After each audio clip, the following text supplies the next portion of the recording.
Reflexionar un poco en la psicología del condenado. El condenado no se arrepiente ni se arrepentirá jamás de sus pecados. Tiende irresistiblemente a Dios, al mismo tiempo que le odia con todas sus fuerzas. Esta tendencia no es un arrepentimiento, sino egoísmo refinadísimo. Tiende a Dios porque ve con toda evidencia que poseyéndole sería completa y absolutamente feliz, pero sin arrepentirse de haberle ofendido en este mundo. El condenado no se arrepiente ni se arrepentirá jamás, porque en la eternidad son imposibles los cambios sustanciales. Nadie puede cambiar el último fin libremente elegido en este mundo.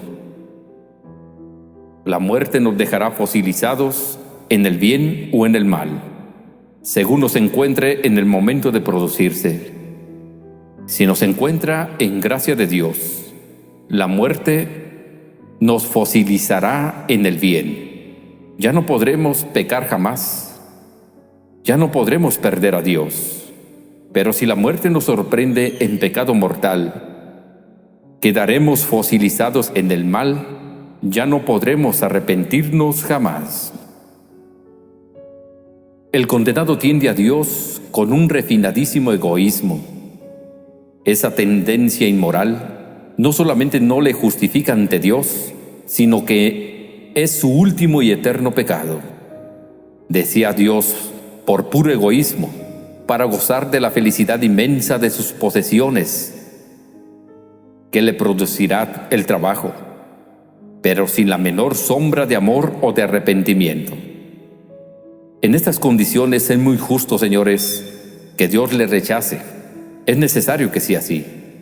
Por eso decía que Dios actúa sobre el condenado como un electroimán incandescente. Le atrae y le quema al mismo tiempo.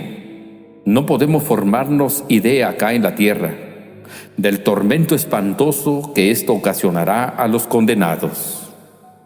Y luego viene la pena del sentido, que con ser terrible no tiene importancia comparada con el daño. Esta es la pena del fuego. ¿Por qué la Iglesia Cristiana Católica no la ha defendido expresamente si el fuego del infierno es de la misma naturaleza que el fuego de la tierra?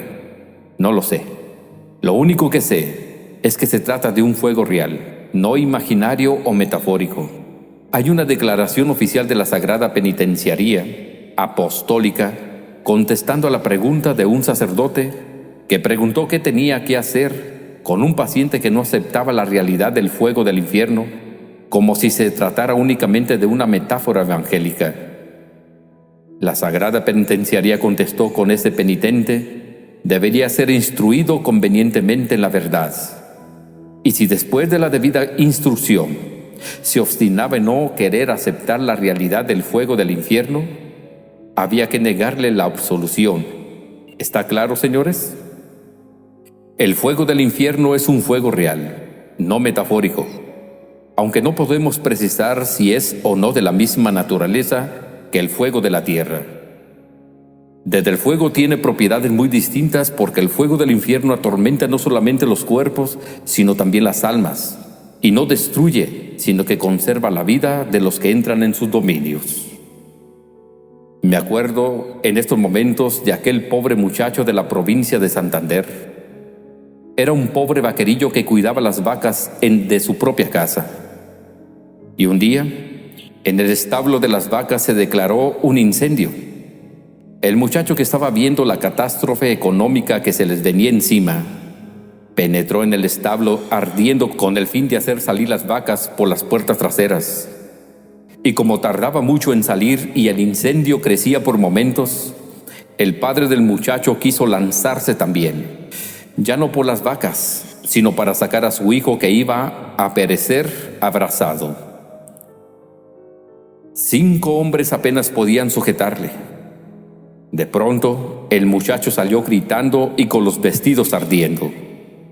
Él mismo se arrojó de cabeza a una poza de agua que tenía allí cerca para el brevadero de las vacas y se hundió rápidamente en ella. Cuando poco después salió del agua, con quemaduras mortales, gritaba espantosamente al mismo tiempo que decía: «Confesión, confesión, que me quemo, confesión que me abrazo».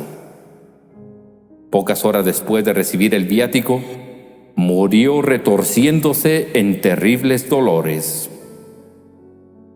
Hermanos, yo no sé si el fuego del infierno es de la misma naturaleza que el de la tierra, pero sé que es un fuego real, no metafórico, y que atormentará a los condenados por toda la eternidad. Lo ha revelado Dios y lo mismo da creerlo que dejarlo de creer. Las cosas son así, aunque nos insulten, incomoden y molesten. Pero lo más espantoso del infierno, hermanos, es la tercera nota, la tercera característica, su eternidad, porque el infierno es eterno. ¿Habéis contemplado la escena alguna vez a la orilla de un río o del mar? Cuando el pescador nota que el pez ha mordido el anzuelo, tira con fuerza de la caña y el pez se retuerce desesperadamente fuera del agua. Se está ahogando. Sus pobres bronquias no están adaptadas para respirar directamente el oxígeno del aire. Necesita absorberlo diluido en el agua. Su agonía es terrible, pero dura unos momentos nada más.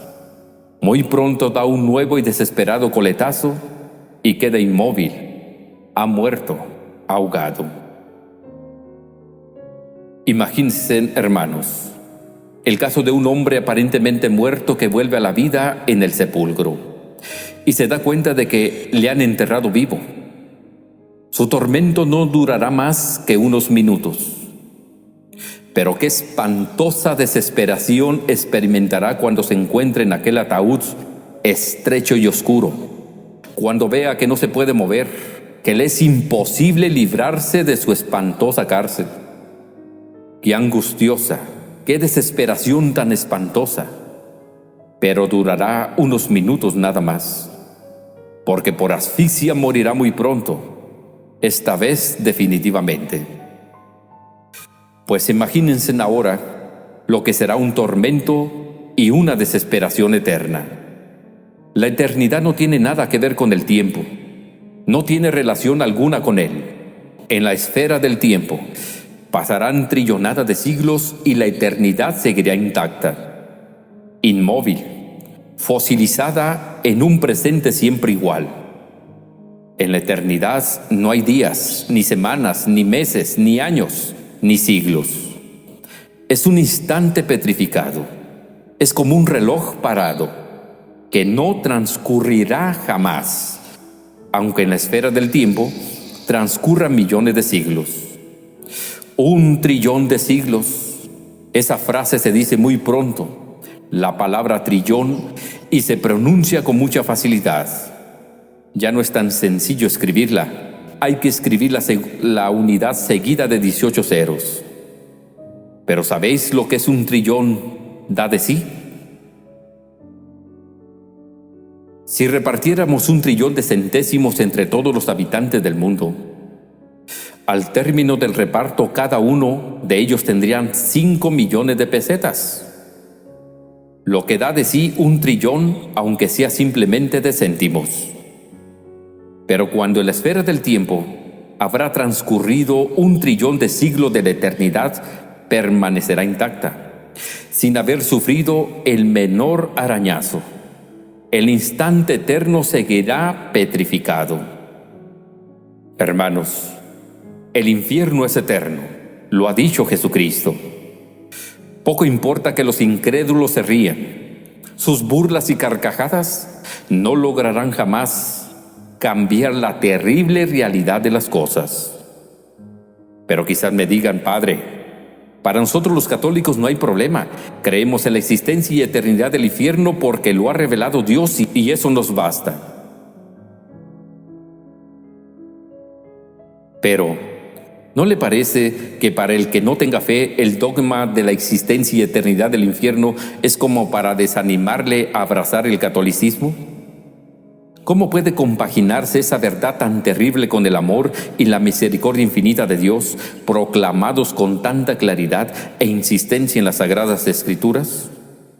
Al incrédulo no le cabrá jamás en la cabeza esta contradicción, al parecer tan clara y manifiesta.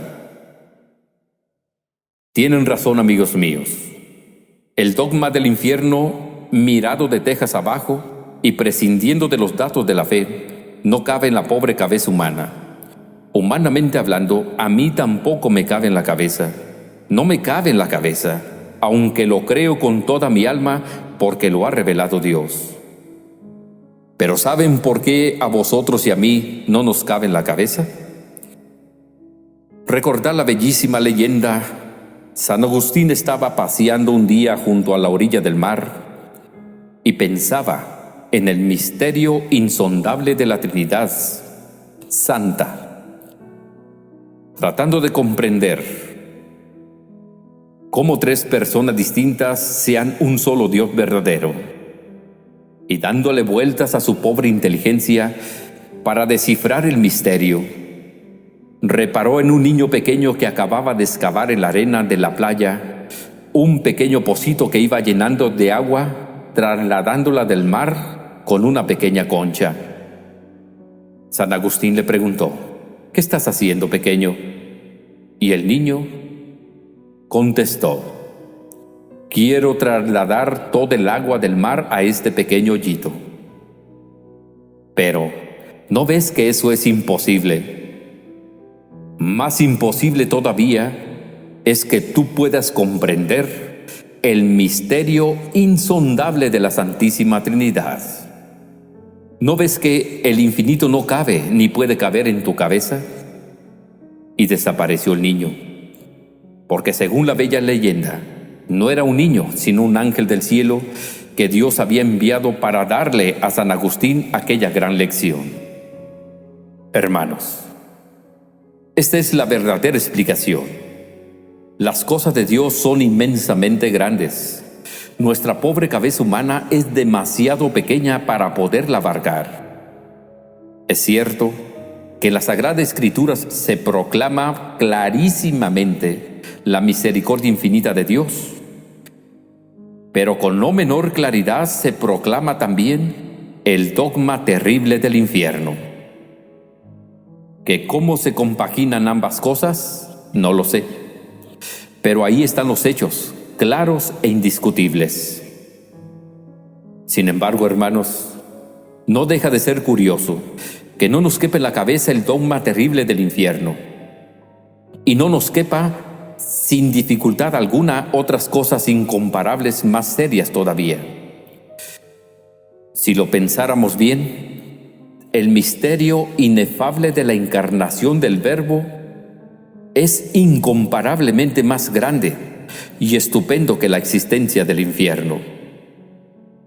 Nos cabe en la cabeza y lo aceptamos plenamente que Dios nuestro Señor se haya hecho hombre y haya muerto en la cruz para salvar a los hombres. Si un hombre se transformase en una hormiga y se dejase matar para salvar a las hormigas, diríamos que se habría vuelto loco.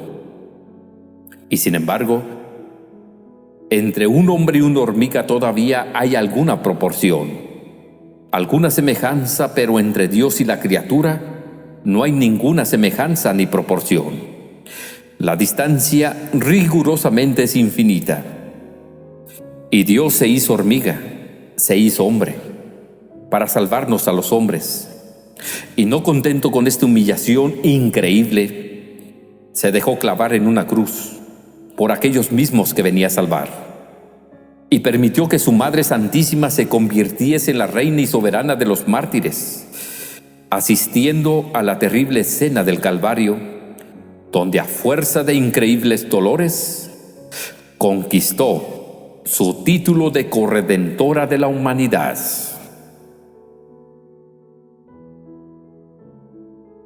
Todo esto, hermanos, nos cabe perfectamente en la cabeza.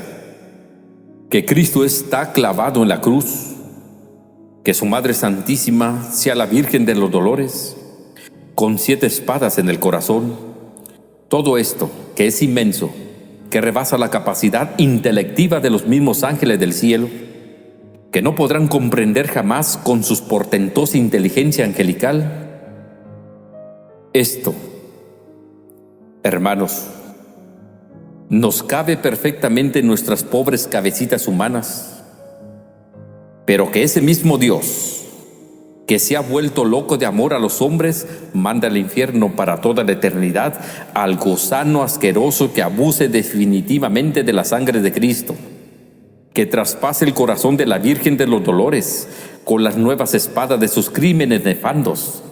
Eso ya no nos cabe en la cabeza. Hermanos, tenemos que reconocer que no jugamos limpio.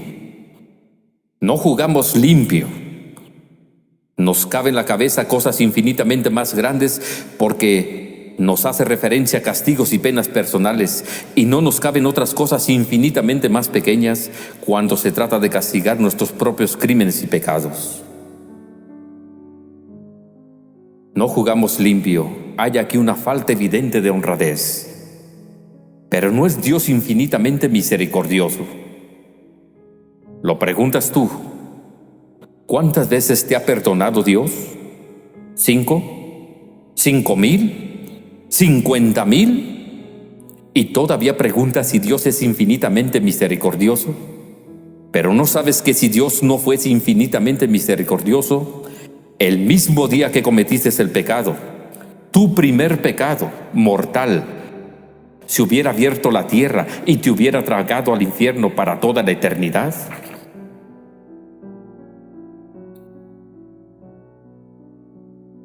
Precisamente porque Dios es infinitamente misericordioso, espera con tanta paciencia que se arrepiente el pecador y le perdona en el acto apenas inicia un movimiento de retorno y de arrepentimiento. Dios no rechaza jamás al pecador contrito y humillado. No se cansa jamás de perdonar al pecador arrepentido porque es infinitamente misericordioso. Precisamente por eso.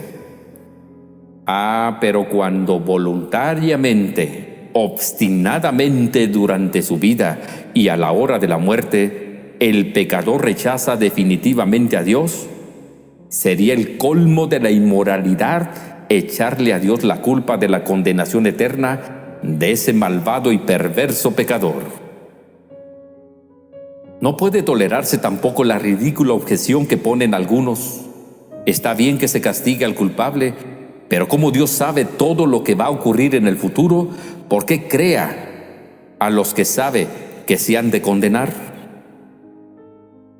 Hermanos, esta nueva objeción es absurda e intolerable. No es Dios quien condena al pecador. Es el pecador quien rechaza obstinadamente el perdón que Dios le ofrece generosamente. Es la doctrina católica que Dios quiere sinceramente que todos los hombres se salven. A nadie predestina al infierno. Ahí está Cristo crucificado para quitarnos toda duda sobre esto. Ahí está delante del crucifijo la Virgen de los Dolores. Dios quiere que todos los hombres se salven. Y lo que quiere sinceramente, seriamente, con toda la seriedad que hay en la cara de Cristo crucificado, Dios quiere que todos los hombres se salven.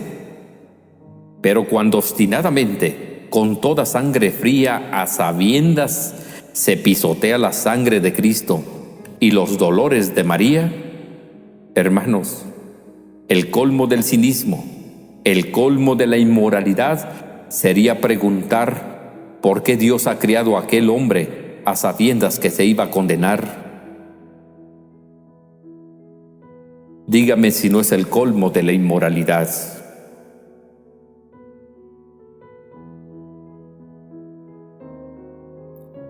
Sencillamente ridículo tratar de enmendarle la plana a Dios.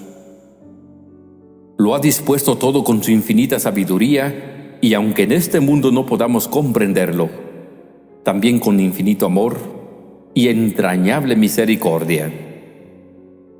Más que entretenernos vanamente en poner objeciones al dogma del infierno, que nada alterarán su terrible realidad, procuremos evitarlo con todos los medios a nuestro alcance.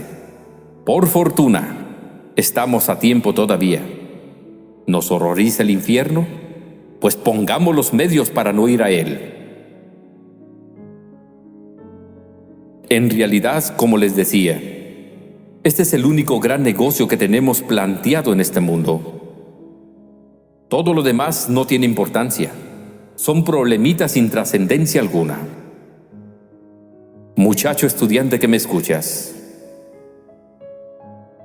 el suspenso, al quedar en ridículo, el perder las vacaciones, cosa de risa, no tiene importancia alguna. Millonario que te has arruinado, que viniste a menos, que estás sumergido en una miseria vergonzante, es una cosa de risa. Dentro de unos años se acabó todo. Tú, el que en una catástrofe automovilística has perdido a tu padre, a tu madre, a tu mujer o a tu hijo, permíteme que te diga, cosa de risa, allá arriba les volverás a encontrar. Y tú, la mujer mártir del marido infiel, o el marido víctima de la mujer infame, humanamente hablando, eso es tremendo, pero mirando de tejas arriba, cosa de risa, ya volverá todo a sus cauces en este mundo o en el otro. La única desgracia terriblemente trágica, la única absolutamente irreparable, es la condenación eterna de nuestra alma. Eso sí que es terrible sobre toda ponderación y encarecimiento.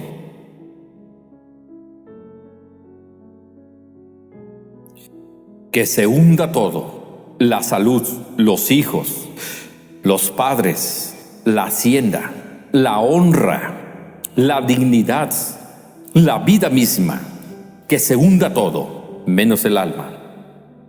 La única cosa tremendamente seria en esta tierra es la salvación del alma. Estamos a tiempo todavía. Jesucristo nos está esperando con los brazos abiertos. Pobre pecador que me escuchas, aunque lleves 40 o 50 años alejado de Cristo, aunque te hayas pasado la vida entera blasfemando de Dios y pisoteando sus santos mandamientos, fíjate bien, si quieres hacer las paces con Él, no tendrás que emprender una larga caminata. Te está esperando con los brazos abiertos. Basta con que caigas de rodillas delante de un crucifijo y honradamente, sinceramente, te arranques de lo más íntimo del alma este grito de arrepentimiento: perdóname, Señor, ten compasión de mí. Yo te garantizo, por la sangre de Cristo, que en el fondo de tu corazón oirás, como el buen ladrón, la dulce voz del divino crucificado que te dirá: hoy mismo, al caer la tarde, al final de esta pobre vida, estarás conmigo en el paraíso. Pero para ello Cristo te pone una condición sencillamente facilísima: que te presentes a uno de sus legítimos representantes en la tierra, a unos sacerdotes espirituales de corazón, que dejó instituido en su iglesia cristiana católica, para que te extienda en nombre de Dios el certificado de tu perdón. Basta que hables unos pocos minutos con Él, te escuchará en confesión, te animará, te consolará con inmensa caridad y dulzura.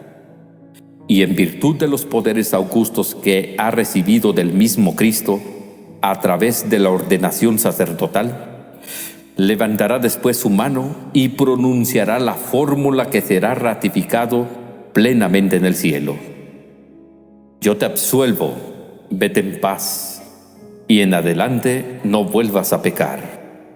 Ego te absolvo de peccatis tuis, in nomine Patris et Filii et Spiritus Sancti. Amén.